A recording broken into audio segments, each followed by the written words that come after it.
कभी भी वो कांग्रेस पार्टी भारत जोड़ ही नहीं सकती है जिस कांग्रेस पार्टी की निवर्तमान अध्यक्षा आदरणीय सोनिया जी ने आतंकवादियों के शव को देख करके 3 दिन तक रोई हो, जिनको नींद नहीं आया हो। ये मैं नहीं कह रहा हूं, ये उस समय के मंत्री, उनके खुद के मंत्री सलमान खुर्शीद ने कहा था उत्तर प्रदेश के चुनाव।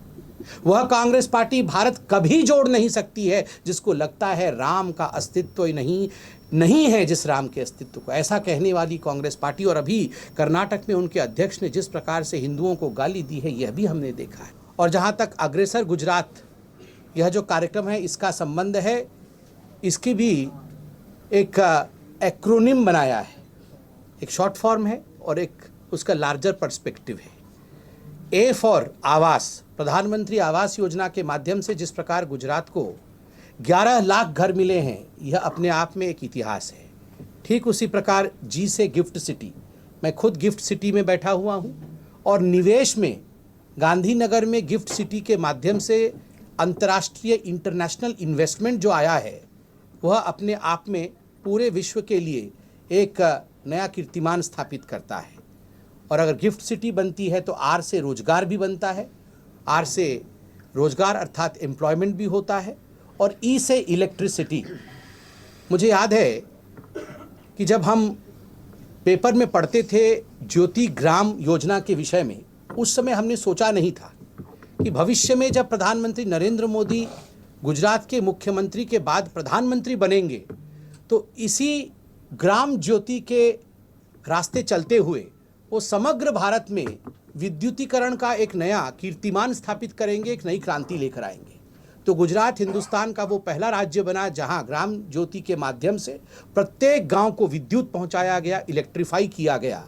और अगर ई से इलेक्ट्रिसिटी है तो एस से शिक्षा है। स्वाभाविक रूप से जिस गुजरात में पहले कांग्रेस के समय में मात्र 23 इंजीनियरिंग कॉलेज थे, आज गर्व के साथ गुजरात कह सकती है कि नरेंद्र मोदी जी के नेतृत्व के पश्चात आज गुजरात में 133 इंजीनियरिंग कॉलेज है।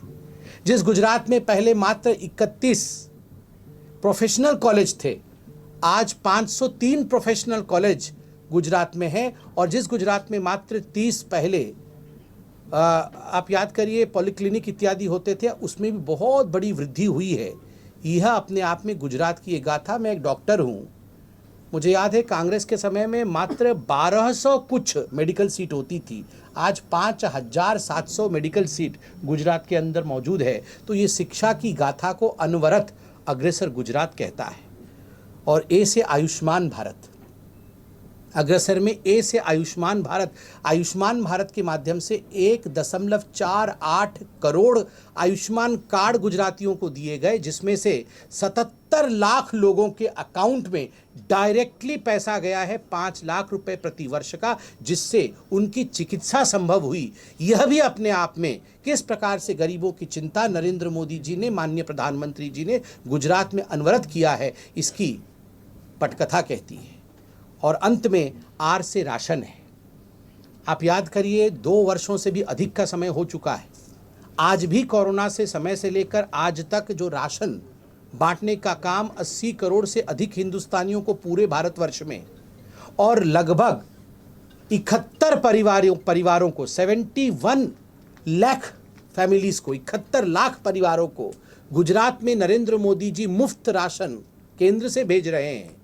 और अगर संख्या में देखी जाए तो मोटा मोटी 4 करोड़ व्यक्तियों तक ये राशन अभी तक दिया जा रहा है। यह अपने आप में दिखाता है कि गुजरात के लिए नरेंद्र मोदी जी के हृदय में किस प्रकार की भावना है।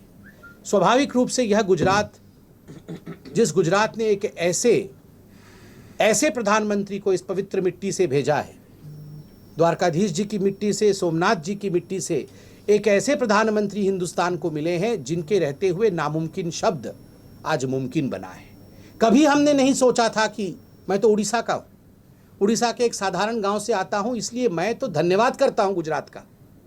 मैं राजनीति नहीं करना चाहता हूँ, मगर मैं धन्यवाद करता हूँ गुजरात का कि ऐसा एक गुजराती व्यक्ति यशस्वी प्रधानमंत्री बनते हैं, जो सर्जिकल स्ट्राइक जिन्होंने किया, भव्य राम मंदिर, शांतिप्रिय तरीके से सबका साथ, सबका विकास, सबका विश्वास, सबके प्रयास के माध्यम से भव्य राम मंदिर का बनना।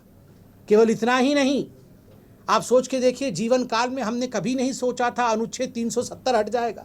अनुच्छेद 370 का हट जाना, ये सारी चीज़ें देन है इस पवित्र मिट्टी की। और मैं इस पवित्र मिट्टी को नमन करते हुए गुजरात की इस गाथा को याद दिलाना चाहता हूं कि आज अगर 100% टैप्ड वाटर कनेक्शन हर घर नल योजना गुजरात में पहुंचा है तो ये गुजरात के लिए गर्व का विषय है। 36 लाख महिलाओं को अगर गुजरात में गैस सिलेंडर मिलता है, एलपीजी का सिलेंडर उज्ज्वला योजना के माध्यम से मिलता है तो ये एक बहुत बड़ी कहानी है। अगर 80 रूट्स में उड़ान के माध्यम से जहाज चलते हैं, राजकोट में आज एक इंटरनेशनल एयरपोर्ट तैयारी में है, राजकोट में एक एम्स 1208 करोड़ रुपए की लागत से आगे बढ़ रहा है, 300 जन औषधि केंद्र पूरे गुजरात के अंदर है। गुजरात में मोडेरा के विषय में नरेंद्र मोदी जी ने सोलार प्लांट का जिक्र करते हुए कैसे पूरे विश्व का एक पहला सोलार विलेज बना है मोडेरा, यह अपने आप में गुजरात को कीर्तिमान स्थापित करता है। जहां तक गुजरात के कीर्तिमान का विषय है, इस कीर्तिमान के विषय में जितना कहा जाए उतना कम है। 800 करोड़ रुपए जो लैक्टेटिंग एंड प्रेग्नेंट महिलाएं हैं, जो गर्भवती महिलाएं हैं, उन महिलाओं के लिए 800, उन बहनों के लिए, उन माताओं के लिए 800 करोड़ रुपए इस बजट में, ताकि उनको हम प्रोटीन से भरपूर डाइट, तुअर दाल, चना का दाल और एडिबल ऑयल, यह उनके घरों तक पहुंचाया जा सके। इसकी चिंता नरेंद्र मोदी जी ने, इसकी चिंता गुजरात के भारतीय जनता पार्टी की सरकार ने किया है। मैं सिर्फ इतना कहना चाहता हूं कि एक तरफ विश्वास खड़ा है, एक तरफ एक इस प्रकार का वातावरण खड़ा है जिस वातावरण ने 27 वर्षों तक अनवरत गुजरात को विकास दिया है, अनवरत आपके साथ मिलकर के आपको यह बोध दिया है कि यह गुजरात मेरा है, मैंने इस गुजरात को बनाया है। प्रत्येक गुजराती आज इस बात का गर्व करता है कि मैंने इस गुजरात को बनाया है। जो गुजरात आज पूरे हिंदुस्तान और पूरे विश्व में, अमेरिका में भी जाता हूं मैं, तो वहां पर भी कोई ना कोई गुजराती जरूर मिलता है और गर्व के साथ कहता है कि आज की गुजरात बदला हुआ गुजरात है।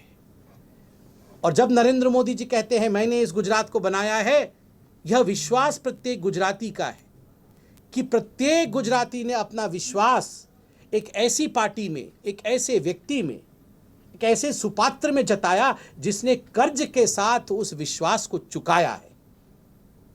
आपने विश्वास किया मोदी जी पर और मोदी जी ने कर्ज के साथ हॉस्पिटल, बिजली, पानी, सड़क, ये स्वाभिमान गुजरात का, ये आप सबका देन है। इसलिए उड़ीसा से आकर मैं आप सबको आज नमन करता हूं, धन्यवाद करता हूं। मगर वहीं दूसरी ओर कुछ ऐसी शक्तियां खड़ी हैं जो केवल अपने स्वार्थ के लिए, वो विश्वास के लिए नहीं, वो तोड़ने के लिए है, वो जोड़ने के लिए नहीं है। यात्रा तो जोड़ने के नाम से करते हैं किंतु काम तोड़ने वाले करते हैं। कभी भी वो कांग्रेस पार्टी भारत जोड़ ही नहीं सकती है जिस कांग्रेस पार्टी की निवर्तमान अध्यक्षा आदरणीय सोनिया जी ने आतंकवादियों के शव को देख करके 3 दिन तक रोई हो, जिनको नींद नहीं आया हो। ये मैं नहीं कह रहा हूं, ये उस समय के मंत्री, उनके खुद के मंत्री सलमान खुर्शीद ने कहा था उत्तर प्रदेश के चुनाव। वह कांग्रेस पार्टी भारत कभी जोड़ नहीं सकती है जिसको लगता है राम का अस्तित्व ही नहीं है, जिस राम के अस्तित्व को, ऐसा कहने वाली कांग्रेस पार्टी। और अभी कर्नाटक में उनके अध्यक्ष ने जिस प्रकार से हिंदुओं को गाली दी है, यह भी हमने देखा है। वह कांग्रेस पार्टी कभी भी भारतवर्ष को जोड़ नहीं सकती है। जो कांग्रेस पार्टी वैक्सीन, कोविड के वैक्सीन पर राजनीति करती है, वो कभी नहीं जोड़ सकती है। तो इस बात में कोई दो मत नहीं है कि गुजरात भारतीय जनता पार्टी के साथ, नरेंद्र मोदी जी के विकास के विचार के साथ संपूर्ण रूप से खड़ी है।